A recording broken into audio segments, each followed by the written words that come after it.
what I would like to do now is to talk about our guest, who's pretty spectacular. His photos have resulted in hundreds of nominations and over 50 wins in total, and many of those are NAHA. So you're talking about mirrors and Contessas as well. This man is a staple of the NAHAs. You know, you see him at every award season, and so many people have worked with him, and so many people have wanted to work with him. He has such legendary status, he needs no last name. So you may know him. He is the super photographer Babak, and I am looking for him here. You sound great. We're so glad you're here, Babak. Good, good. Thank you. Thank you, everybody.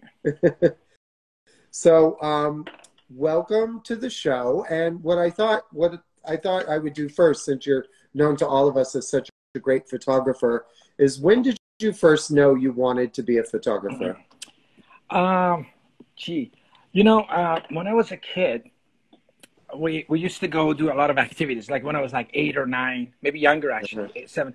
My dad used to take us hiking in the mountains, motocross riding, you know, all sorts of stuff, activities. And he always had a camera to record the events, you know, just for, because this was pretty weird stuff to do back in the 70s. Like not everybody did this kind of stuff. Right. And then, so to me, photography was just like a normal thing growing up, just to capture some images, right?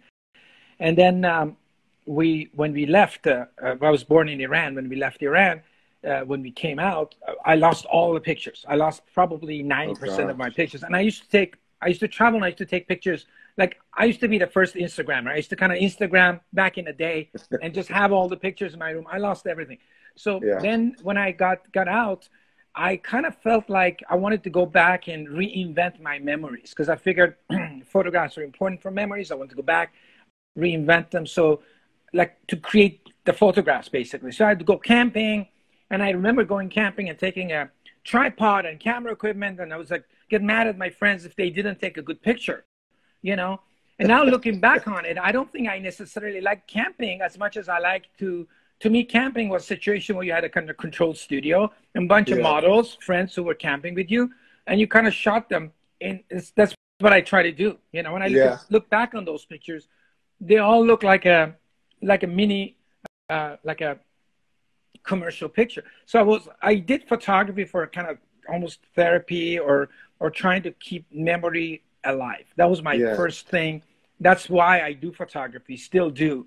You know, so how did you get into, how did that parlay from early youth enjoyment and sort of bossing around your friends at a camp trip? How did you get into our world, the hair world? Basically, when I got to university, I didn't drink or party at all. So I was bored. So I ended up working or volunteer for school paper. So I was taking pictures for the school paper. And in 1984, I had the best hair ever. I only had best hair for like 2 years.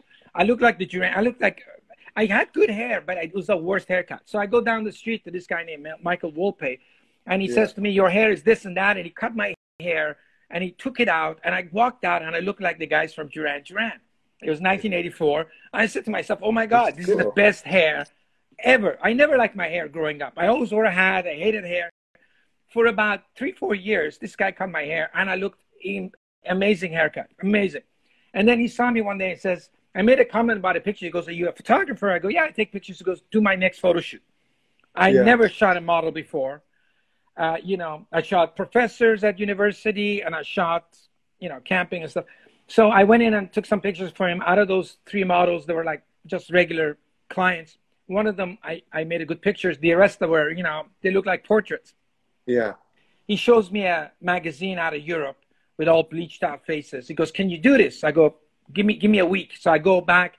I found this kind of cute girl in school who had makeup and a hat and everything. I took her to my house. I asked her to go to my house because back in there was no modeling agency. There was no Instagram, no Model Mayhem. You couldn't go online and just get a girl. So I asked her to come to my house. I don't know how she got her to my mom's basement. And I practiced with her on slide film till I got her face bleached out white and hair sticking out. Send her home with a bunch of pictures. And I went to Michael Volpe. I said, "Let's do it." We did it. And we got that look with a bleached out face. So, and then that stuff did well for him. And I still wasn't interested in doing hair, but he told me to go to the shows, and he said, "Oh, I need you to be on stage, pretend you're taking pictures." And so slowly, I got into his world, and I was still shooting corporate stuff. And slowly, he was winning, and he was a very good hairdresser. One of the things that's important is that you need a good mentor. You need somebody that they know what you're doing in order to learn stuff on your own. It's great to stuff. You don't need university. You need to have somebody who is good, and not just fake good. A lot of people are fake good. They've got a couple of awards and they act good. This guy was brilliant. Like, he'd give me 3-4 looks while his car was getting towed and while he was arguing with another client or something.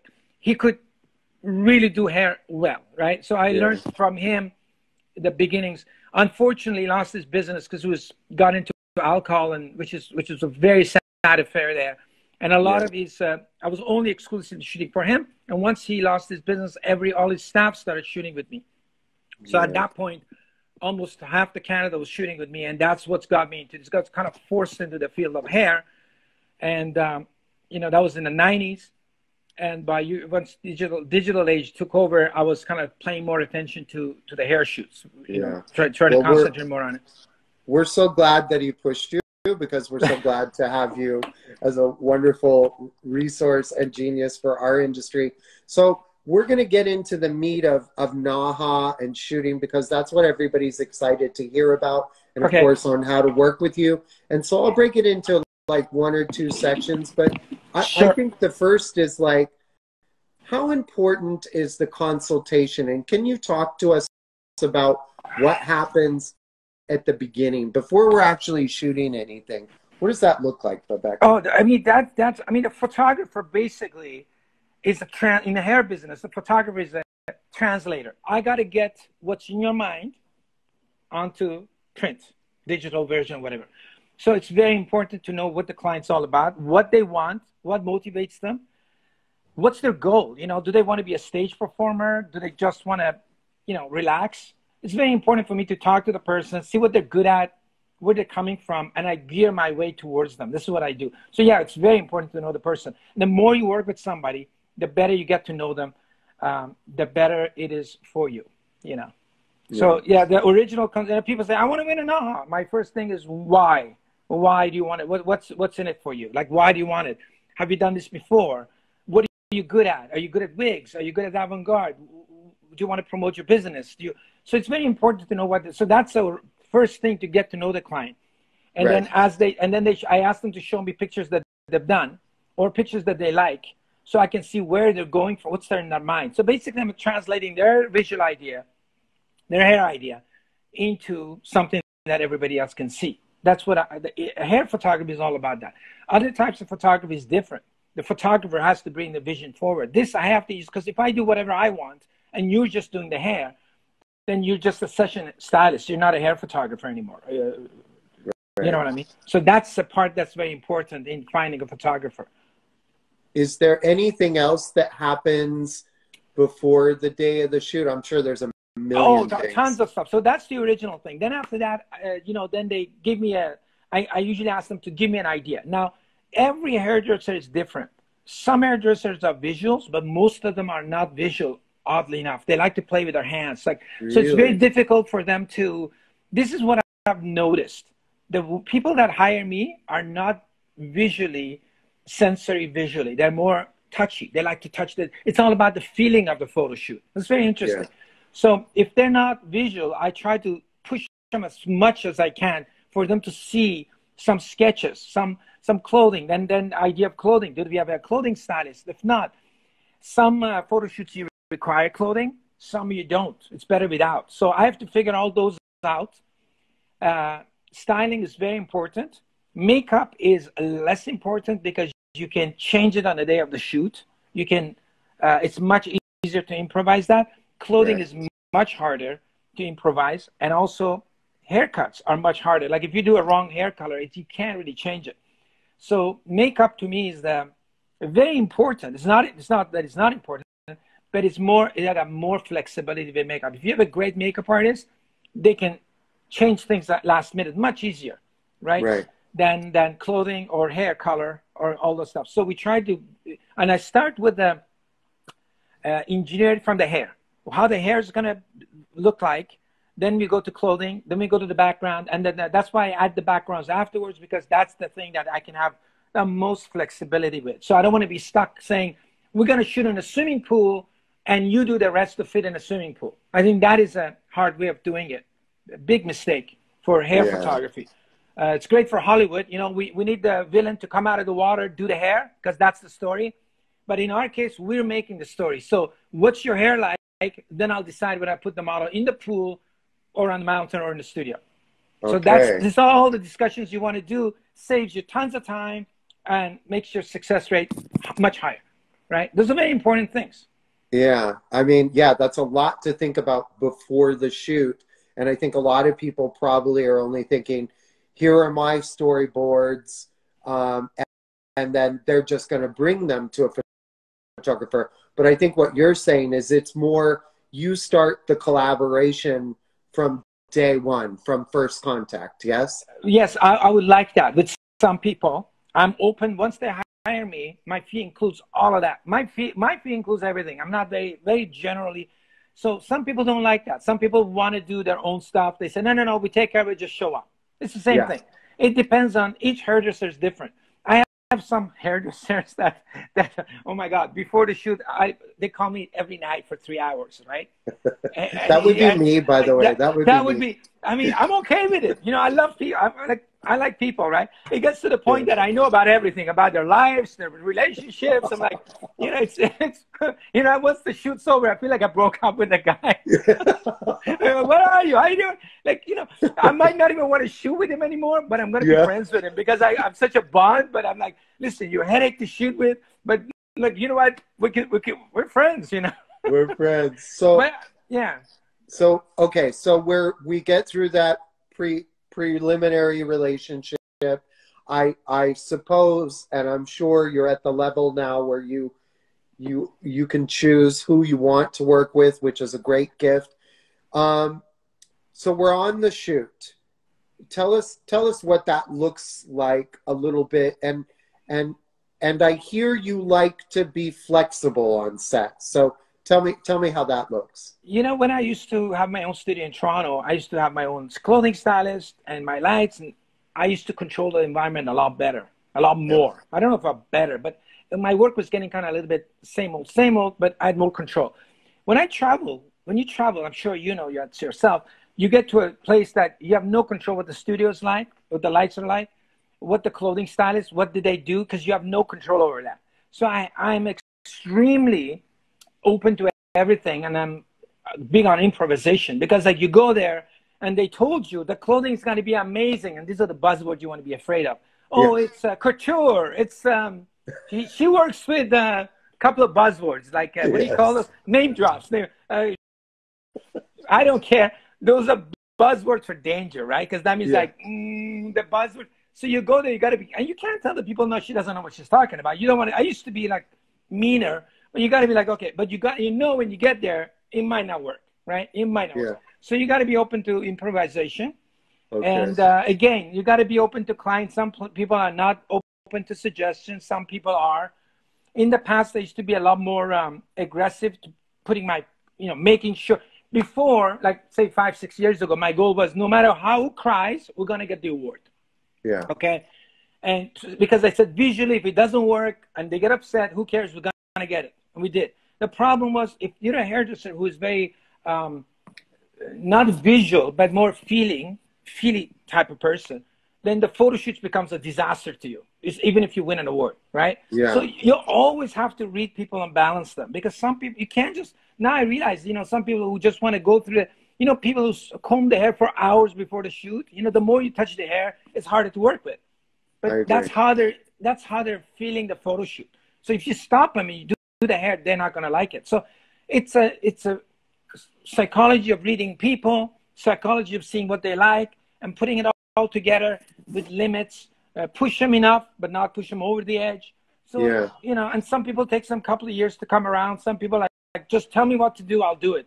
So that's why you have to be, as a hair photographer, you have to be extremely people oriented and flexible in terms of your photography. You can use any kind of light. You can use any of that stuff. And all that all comes with years of training, years of practice.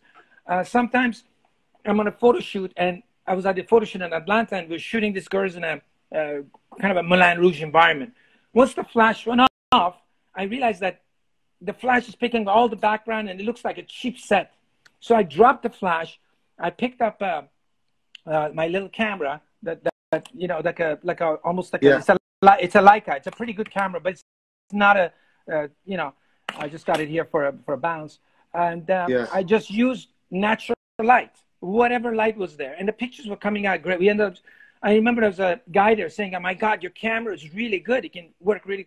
It's not that I've done that natural improvised shoots of models in my apartment in New York with no lights, with candlelight, with flashlight, so many times that you know. Then when you're on set, then you know it's easier when you have that. So you need that level to improvise so that you can balance all sorts of clients in the hair industry. Yeah.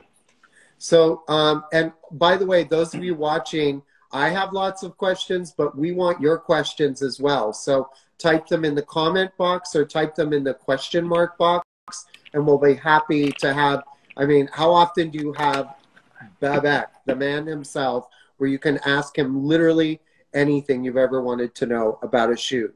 So you were talking about lighting. What is lighting? I think that's the magic of your work, is the lighting on the hair. It never makes it look frizzy. It never makes it look fake. Like, is there a trick to that? A secret to like good lighting that anyone can understand? Yeah, I've used different styles of. There's different styles of lighting to tell a story, and I used a lot of them. But every story, every lighting style can be good or bad, right? It's like music. Yeah. You can play a song in every key, and it still sounds good if you play the music right. But if you don't play the music right, it doesn't matter what key you use. It always sounds funny, right? So it's not what kind of lighting you use. It's how you use that lighting to tell your hair story. That's very important. That's what you don't learn from YouTube. The YouTube says, put a light here, one in the back, one in the hair light, go. And you do it, and it's kind of like, because you're just copying the lighting. You're not feeling the lighting. I used to light, my lighting is very simple. It all packs in a suitcase and a couple of rentals. And the reason is a lot of photo shoots on location salons are small. And I don't want the picture to be about my lighting. And I want the picture to be about the hair. And also, if there's too many boards and this and that, hairdressers run around, they spray, they knock the light over, then you got the perfect hair shot, and the kicker is on her nose, and the next thing you know, you got a shine on her nose. So you don't want to. And also, I want the lighting to be very simple enough that if the hair looks right, my shot is done. I don't want to ever wait for the hairdresser to wait for my light to, you know, move this, take light. So I don't want that, because you know how it is. You know, you got the hair perfect, curls are perfect. It only lasts a second, right? Lose that. If you get that moment, man, I'm like a sniper. Ta-ta, you're done. You know, I don't want to go back in there, pull the light up. Hold on, let me do a Polaroid. Let me test. Like, no, just f-stop, f8, 15. It's not gonna work, man. This is not that. Like, you just got to be ready. You know, you move back. I've had shots that the hairdresser couldn't even pull the hand fast enough. We had to airbrush the hand out, right? So we would send the raw to now there's a hand there. Clients like, get rid of this hand. I go, it's a raw, leave it there. Let's put it on. Have fun with it. Because I don't have time to move back a time. That's it, right? No. So my light has to be, you know, even if you're standing in front of the light, it has to pass through you. It has to, you know, you can go behind the model. You're not going to knock anything over. I have to bulletproof the set for hairdresser. Yeah. My shoots are all designed for hairdresser. That's the difference between this and a fashion shoot where the hairdresser can't even go on set without a permission. The hairdresser has to be in another room. That's a different game. We play that game too sometimes, but that non-photo shoot, hairdressers are running in and out of the set all the time. You know, one guy's underneath with a fan, one guy's on the side. Sometimes I have to airbrush these people out sometimes, right? Yeah. But and thank you for doing that, because it's very hard to judge when we can see who it is. Yeah, but the thing is, like, you know, so you have to be quick with that's the thing with, you know, I mean, as a like a photographer would sit down and say, I go, I can't shoot this model with the hairdresser lying down on the ground. And I got to tell you something, hairdressers are amazing posers, right? On Yeah. stage, when you guys spraying stuff, you know, the spray, that's, Yeah. you know, it's all spray. When they're fanning on the ground, as soon as we say, they got the pose happening and like fanning with everybody, they look better than the models half the time. And, you know, like any other photographer, we see like the girl's got a green purple hair and the girl's like this with a, you know, and the model, the hairdresser's, you know, short, you know, legs are sticking out, spraying, and I go, it's taking over. Everybody's taking over the set, you know. But, I'm sure yeah, you have so many behind the stories scenes about the artists, and we have, hey, Sam Diaz watching us. Hey, Sam. Sam, call me. I need to talk to you. Also, you're getting some love from Adam Miristry. He's saying, Babak, hey, brother from California. Hey, my nephew was online. My nephew was just watching, you know, Keon is like. So what I want to ask you now is, obviously, we can't sit here and pretend that everything's normal. It's status quo right now. Everybody can jump on a shoot, and everybody can have 50. There's nothing. There's nothing is a problem here, people. There's nothing to see here, right? So we got all kind of masks, you know. I'll text you one, Sam.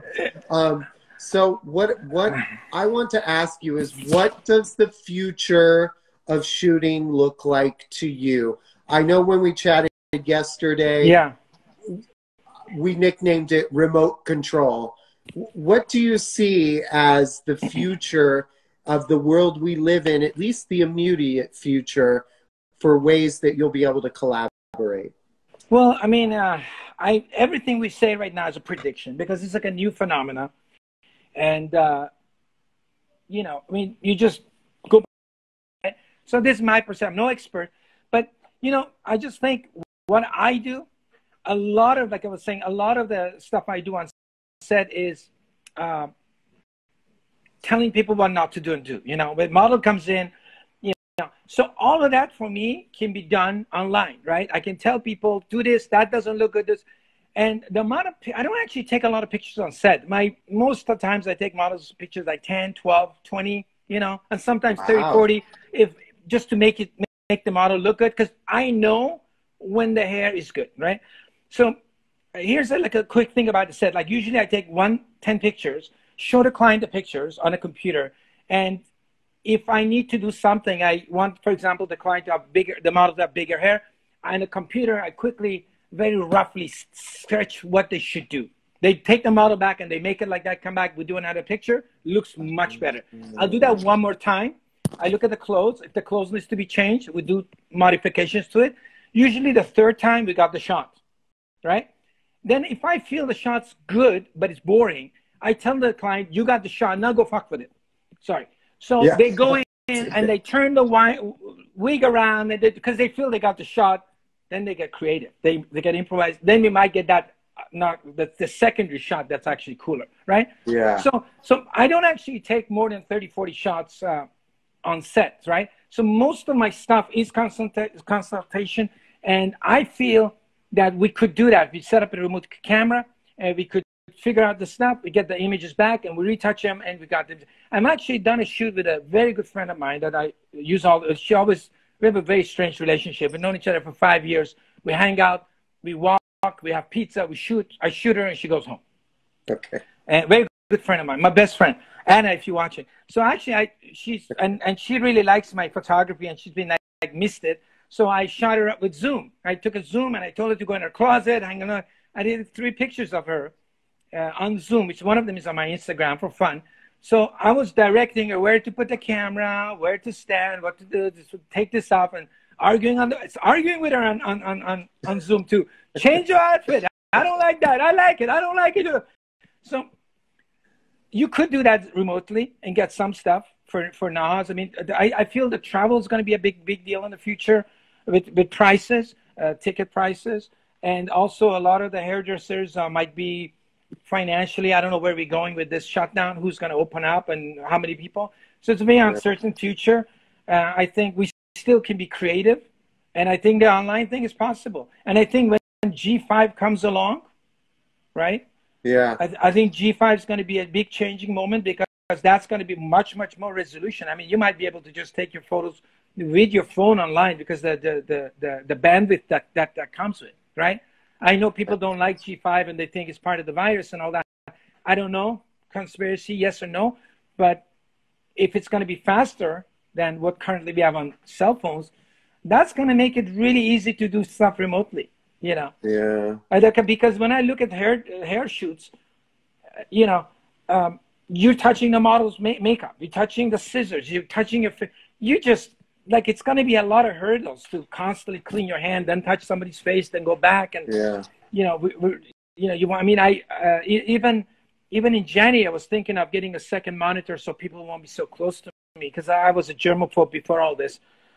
Yeah. So, but yeah, I can understand that. So I love the idea of all that prep work and all that happening remotely, right? With changing the image a little and saying, try this. So you're great, and you're certainly not overpriced. You're fairly priced, I think, because you've given me a quote before. I think you were very fair for the extreme talent you have. But for those watching, maybe there's no budget this year.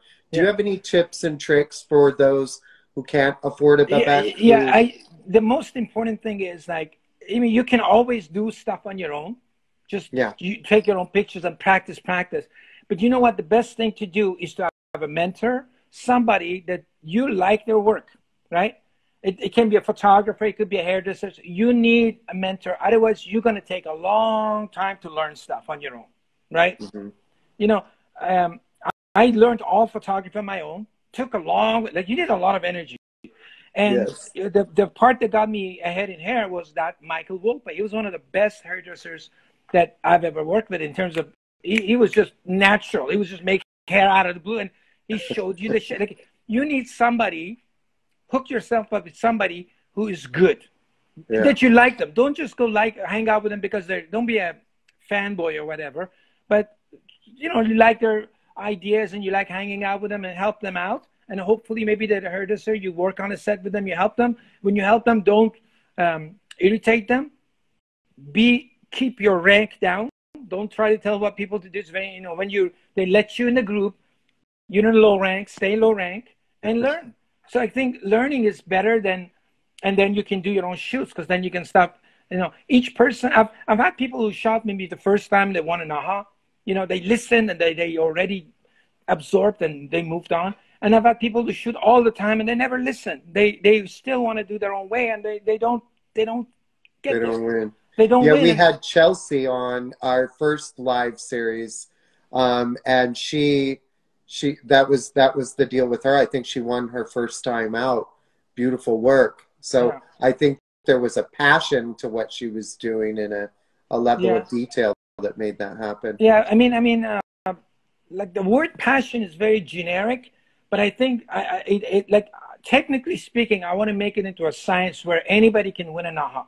I mean, that's how you should really look at it, because otherwise, you know, you start getting in this, you know, some guy's lucky, some guy's all fake, some guy knows somebody, you know, like, it should be a generic formula that visually you're going to win an aha. It's just like, you know, some songs, you know, I'm going to use Bon Jovi. I'm not a big fan or anything, but just, he always makes songs that there's always a hit. Make a hit song. There's also a formula for making a great picture and a great aha picture. There's a formula. You know it. When you see a great picture, you go, oh, you know? You know that, oh. So what's the formula? You can't tease us like that. Come on. Come on. Let me find a formula here. But, you opened it up. I'm sorry. Yeah, but you know, it's like, it's basically little nuances with photos that tell a story. Little body movements, right? Little things. It's like, I call it photo persuasion. Like, you take a picture, you're trying to persuade somebody, you know, this way or that way. One thing with photos that I always say, they always say some photos lie, and most of them are untruths, right? Yeah. So some are lies. You know, the girl has no hair. You put a wig on and you fix it. It's a kind of lie. Some are the ones that are untruths. That means you catch the moment and you pick the moment that you want your story to be told. So those little things are very difficult to do yourself with a picture, that with a photographer with a good camera might not be able to catch those, right? Yeah. Those little things are subconscious, right? The way the model poses, like even a slight body movement could go from like subconsciously making you like something or not like something. Wow. And to me, those things are, that comes in propaganda, advertising. You're used to it. You know what to like and what not to like. And that's what you got to bring to a good hair shoot. That's the first time I ever said that. And those things are really hard to teach or put your finger on, but you just know it. You just know it. I saw a picture, like, I mean, there was a picture I saw, I don't know whose it was, of somebody going up on a private airplane. You know, I don't know who he was. And the way it looked like the guy was an arrogant guy. But yeah, you could shoot the same guy, same plane, same angle, that it looks like he's a winner, right? So the way people pose in a picture has a subconscious message.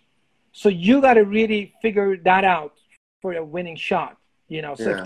if you're, you know, if your flow is good, if your messaging is subconsciously good, people are going to like it. They don't even know why. And that's what most advertising and persuasion and propaganda, this is basically, they're all these words, whether we like them or not. That's what photography is. Like, We should do like a one-on-one on the body, a 101 on body positioning, it sounds like. It's a very, like, I mean, like, here's a quick tip, right? Like, you know, I shoot a lot of models sideways, right? So there's only one sideways angle that makes the model super skinny so that the hair looks big. If she's a little bit this angle, the shoulders double the size, right? Double the shoulder size, half the hair size, right? Yeah. Right? So people airbrush the hair big and they pose the model, and then they have to make it. You don't need to make the hair big. If you make the body smaller by just posing her so that there's no one breast, one shoulder blade, you got half the body. And people see my pictures, they do that, but they miss that little point. The girl looks a little bit wider, a little bit sideways. It just, the energy comes out of it. So those little things, sometimes, some of them I figured out myself after looking at it. I go, why is mine better than this guy's? Is this because I got confirmation bias? I like myself? Or then I looked at it and go, no, because this show, oh my God. Then I, you know, sometimes even you don't know as an artist why. It's when you shoot, you got to do your best for every client. You know, you got to make sure you like that person, right? Sorry, we have a question, and it's from Troy Flastino. Tell me about your training program. Do you have a training program? I've done a few workshops with Daniel Holzberger out of Atlanta. I like working with the guy. Me and Daniel worked for almost 15 years. I feel comfortable with him. The great team out of Atlanta, Van Michael.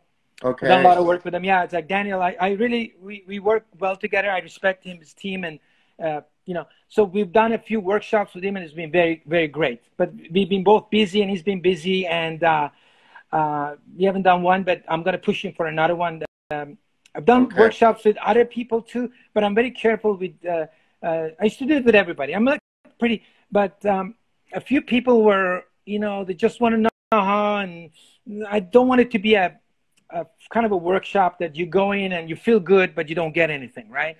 The workshops I do with Daniel, we come out, everybody gets a picture, and we show you, and we do our shoot, and you do your shoot, and he helps you with hair. And we've done 2 of those, and we're super successful. And there's a couple of videos of them on my video channel. I love doing the classes, but I do not like producing or you know, setting them up. It's a whole nother world, right? I don't like Antoinette Binders joined us. So great seeing Antoinette. you. Naha, we love you. There's a genius. And Sam was saying it's details in the details. And we couldn't agree more with you, Sam. And that's the little details like turning the body. So, well, once you get to a Naha level, you know, everybody's good to get there. You just don't get to Naha because, you know, you just walked off the street. So those every little detail adds, you know, like even a shadow on the jacket. You know, if you have too many shadows on the leather jacket, those things, you know, do you want all the shadows to equal? Do you want all the models have the same shadowing? Those are little details that, you know, you come up with a team, they sit around, everybody on the team, or you look back, or you do the images, you come back, and you know, you were saying how much do you retouch, right? Yeah. That's another phenomenon. They call it uncanny valley, that where if humans like stuff that are cute, but when Yeah. they look too much like a human being, like when a doll looks kind of like a human being, then you're kind of freaked out. So I think with retouching too, you don't want to go so far that it kind of looks uncanny. A lot of the stuff we do with Naha is a little bit extreme, just to used to be anyway, to be make it like kind of crazier. But a lot of times, you know, you just got to know when to stop. That's important too. You just got to leave some, and that also changes the fashion. In the beginning, when nobody had Photoshop, when you did like a model that looked like a robot, that was really cool. Look, she's got like gray skin and she looks. But then once everybody got your Photoshop and your Instagram filters, having less is better. So it's just you play with your fashion, you know, throughout the years. And so Babak, final question here. How do you know when you have the perfect photo? When is it done? I mean, I you know, I'm married to an artist. I know many artists.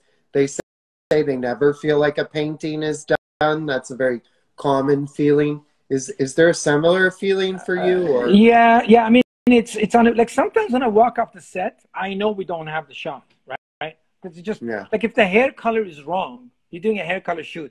Two of the models are exactly, I call it red, and the client says they're not red, they're different, they're red, right? Two are red, one is blue, they're not matching. I can't make a story. I know I got nothing. I know I'm not going to get one, you know. And, you know, what do you tell the guy? Not tell the guy. I do my best to make, in that case, I do my best to make a great collection for him that has, right? Yeah. You know, but I know we got no know-how because it's just, you can't. Yeah. And you can't go, you know, people think you can change the hair color. You know, you can, but it looks weird. And not in Photoshop. We have people detecting that. You can detect it, and I'm telling you, it looks kind of weird and looks kind of, I mean, you can do anything in Photoshop, but it looks kind of cheap. It just doesn't match, and it just looks, and everything looks good this big. But once you make it a poster, trust me, you can tell it looks like a clown job. Yeah. So you know you got nothing there. But then other times when you got a good collection, you come, you're excited. Usually my first background attempt or giving a feel usually is the best. I never go back and change it because when I do that, it never works. The first feeling, and I like to come back I had on the shoot to the backgrounds, and sometimes I already set up the backgrounds on the shoot already in front of the client, so everybody's used to it. And sometimes when very few times you look and you wake up the next day, you go, yeah, I don't like this. You know, very few times you do that. But yeah, there's a very important point that you got to say it's done because you can keep going. You know, once you know, there's one extra hair here. There's, you know, maybe this jacket could be tighter. But usually your first look, everything looks perfect. The more you look at it, the more mistakes you want to find. And you use economy of scale. Use economy for, you need this much mistake. Is it worth to spend another 3 hours? Is it visible? How small? So you kind of use your judgment too. If it's going to be a big poster, then you want to make sure, you know, around the eyes and different stuff. But for a Naha image, you can't retouch that much anyway. And I liked a little bit of flaws in it because one thing, if you make the face too perfect in Photoshop, your hair is going to look messier. Okay. Right. Okay. That's a good tip. So you can't touch the hair, fine, but don't touch the face. The hair looks cleaner. So if your face is flawless, one flyaway hair is going to stand out, right? Yeah.